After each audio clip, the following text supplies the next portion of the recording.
infection as in iyo sana ang nagpositibo sa gabos na tig-swab test na empleyado. Sa follow-up man kan DCGB News kay Kapitana Ami Bariso kan Buraguis, dahil naman ini nag-i-star daw susug sa iya sa Buraguis. Alagad na informara naman kay ni ang mga pamilya as in close contacts. Ang pangapudan kan duwang opisyal, magpasiguro, maski bako ini urog kadelikado sa mga nakapalibot, magsunod daw sa minimum health protocols, araw kan pagsulot in face mask, pagsulot in face shield, pag-obserbar ng physical distancing as in physical hygiene para maibitaran ang COVID-19. Kapag pahayag ni Nationales. Simula ng January po, pumapasok kami dati at sabay-sabay kami nagpa-swab test. Bago nga kami magpunta sa mga official business activities. Yun nga po, na lumabas po yung kanya at ngayon po, susunod naman po kami sa protocol. Kaptang Kampahayag ni Regional Director Odette Nacionales. Kaptang Kambareta, ako po si Luwens Burse Barcena.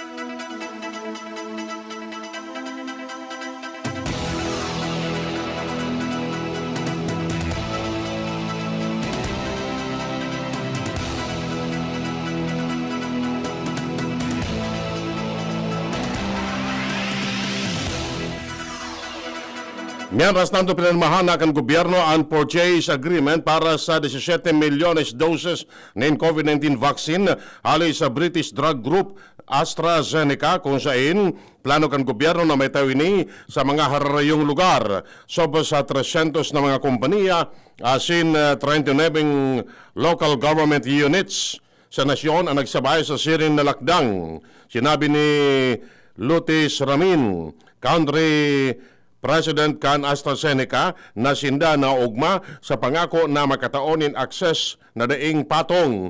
Pinasalamatan man ni Vaccine Czar Carlito Galvez ang AstraZeneca sa pagtatabangan tanganing mailigtas ang sobra sa 8 milyones na buhay kan mga Pilipino.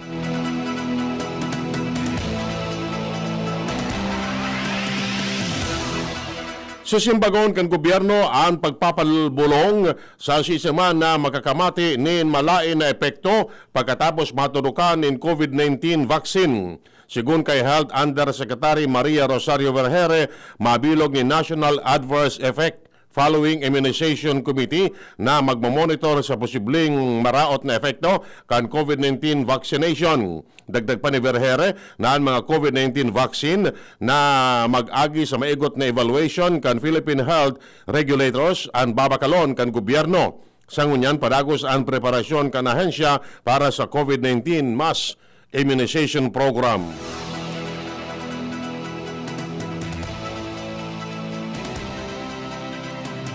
Mas kay puan ngunyan ang pagkuanin na pinaka-epektibong bakuna para sa mga Pilipino kontra sa coronavirus disease o COVID-19. Inang tinawanin doon ni Senador Juan Miguel Zubiri matapos konfirmaron kan Department of Health na nakalaog naman ang GAD sa nasyon ang UK variant kanasabing virus. Sinabi niya na bako sufisyente ang 50% sana na efficacy rate o epekto kan mga bakuna kontra sa COVID-19.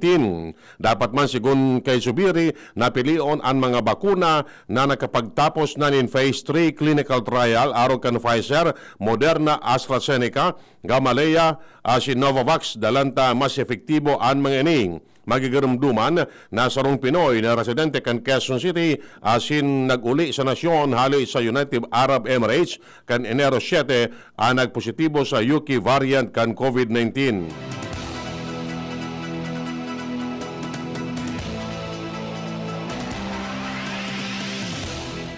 Mientras tanto, mas pigpipili kan mga local government units ang COVID-19 vaccine na AstraZeneca.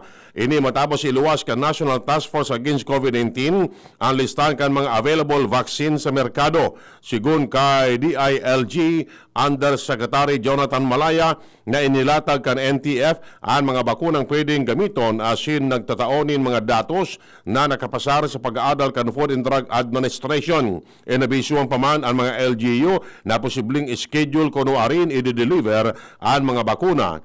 Ang mga LGU ang makonduktan in vaccinations erarom kan tripartite agreement entre kan national government asin kan pharmaceutical firm. Pwede man ang magkondukta ni negosasyon ang LGU para sa pagbakal kan sendang vaccine supply sa kondisyon na makikipag-coordinar sinda sa NTF. Lalo nata pigbabawalan pamanggararay ang mga pharmaceutical firm na magpabakal ng bakuna sa mga lokalidad.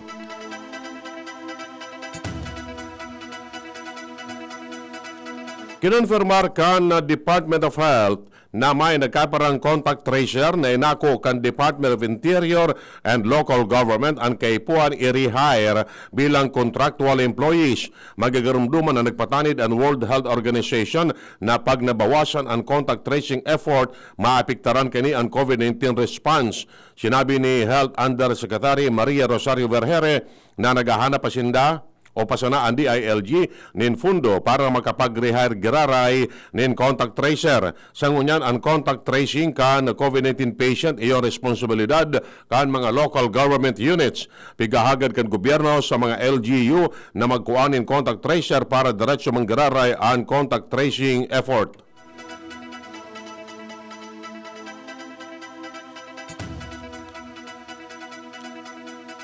Bantay sarado ang gobyerno lokal kan Quezon City matapos na magpositibo ang saroon nindang residente sa COVID o kaya UK variant kan COVID-19. Ang primerong kaso ni UK variant sa nasyon hali sa sarong 29 anyos na lalaking Pinoy na hali sa United Arab Emirates sinagabot sa Pilipinas kan Enero 7. Sigun sa QC Local Government Unit, tulos na naglansa rin contact tracing ang City Epidemiology and Surveillance Unit para sa mga nakasalak kan pasyente ng nagali ni nasyon sinagduman sa Dubai kan Disyembre 27 dalan sa negosyo. Pigalat pa kan seso ang listahan kan mga pasahero kan sa Department of Health para maaraman kung igwapang ibang pasaherong residente kan Quezon City. Katakod kini nagigpit naman ang Quezon City Police asin sinugo ang gabos na station commander na pakusugun pa ang implementasyon kan gabos na regulasyon asin ordinansa sa syudad para mapugulan ang paglakop kan UK variant.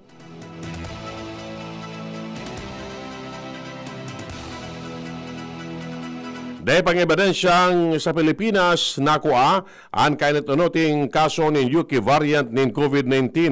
Ini sigun kay Dr. Rolly Cruz, pamayo kan Quezon City Epidemiology and Surveillance Unit dahil negatibo man sa coronavirus disease o COVID-19 test ang nasabing Pinoy kan maghali ini sa nasyon kan Disyembre 27 asin nagduman sa Dubai para sa sarong business trip. Sigun kay Cruz, nagpuna sinda ng contact tracing sa nasabing primerong kaso, partikular na bago ini nagluwas sa nasyon para maaraman kung saan kaini nakuha ang UK variant. Sinabi niyang itetest ang gabos na naging close contact niya bago siya nagali sa laog ng 14 diyas na nagpositibo siya. Ang mga kapamilya niya asin mga nakasalak niya pagkatapos niyang magpositibo, ang mga nag-asakaso sa iya sa barangay asin pati na ang mga nasa quarantine facility.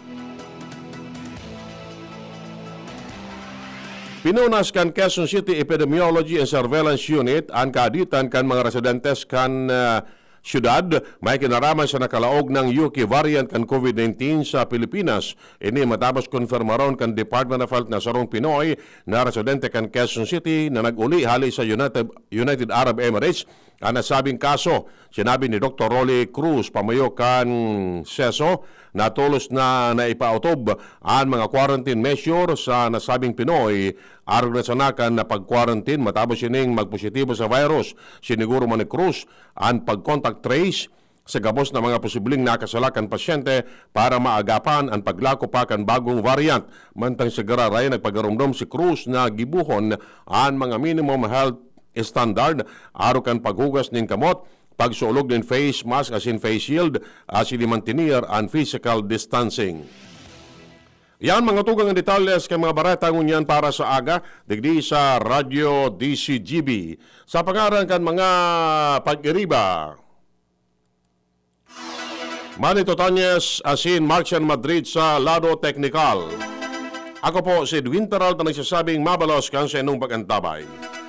Bear Brand Junior. Para sa 1 to 3 years old, may new formula. 65 pesos lang ang suggested retail price ng 150-gram pack. The use of milk supplements must only be upon the advice of a health professional. Ang paggamit ng gatas na ito ay dapat sang-ayon sa payo ng doktor o health professional. Per IAC 051 CA number 072 series of 2020. Kung kailangan maging wais dito na sa Surf mga misis. Kung kailangan na huwag kaya Surf, kaya may dagdag pa. Surf Mega, Mega Laki na. Surf Powder, 50% more na. Surf Mega, Mega Laki na.